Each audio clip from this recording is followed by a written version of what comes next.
Good morning and welcome to PacRobo Pulse for Wednesday, December 17, 2025. Markets delivered a split performance today as investors leaned defensive, weighed collapsing energy prices, and selectively rotated back into a narrow group of mega-cap technology stocks. Let's break it down.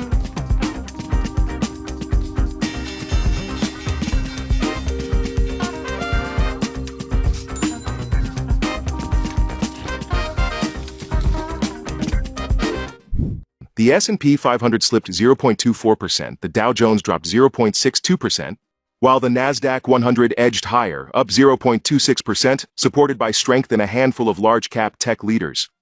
Energy was the clear drag on sentiment. Crude oil prices sank to multi-year lows, pressured by growing expectations of a global supply glut, soft demand signals, and fading geopolitical risk premiums. That move hit energy producers and oil service stocks hard, making the sector the day's worst performer. Soft commodities stayed volatile. Sugar and coffee extended their recent declines, weighed down by lower crude prices and ample supply expectations. Cocoa, however, moved sharply higher, continuing to benefit from shrinking inventories and a sharply reduced global surplus forecast, making it one of the strongest performers across the commodity complex. Currency and metals markets reflected a defensive shift. The US dollar weakened, sliding toward a two-month low as traders priced in slower growth and lingering expectations of easier monetary policy. That dollar softness helped gold and silver rebound, with silver once again outperforming as investors looked for stability. Technology stocks offered selective support. A small group of mega-cap names, including Nvidia and Tesla, helped lift the Nasdaq as long-term artificial intelligence demand remained intact. At the same time, concerns continue to build around AI spending efficiency, especially among cloud and infrastructure players facing margin pressure.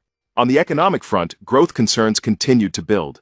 Labor data pointed to ongoing cooling, wage growth softened further, and manufacturing surveys in both the US and Europe remained in contraction territory, reinforcing the cautious tone already visible across markets. By the close, the picture was clear. This was a defensive, selective session. Investors stayed cautious, avoided energy and cyclicals, and concentrated exposure in perceived long-term growth leaders while waiting for clearer signals on global demand. That's your Wednesday briefing from PacRobo Pulse, a day marked by falling oil, firm precious metals, and a market increasingly selective about where it places risk. Stay sharp, stay strategic, and I'll catch you in the next update.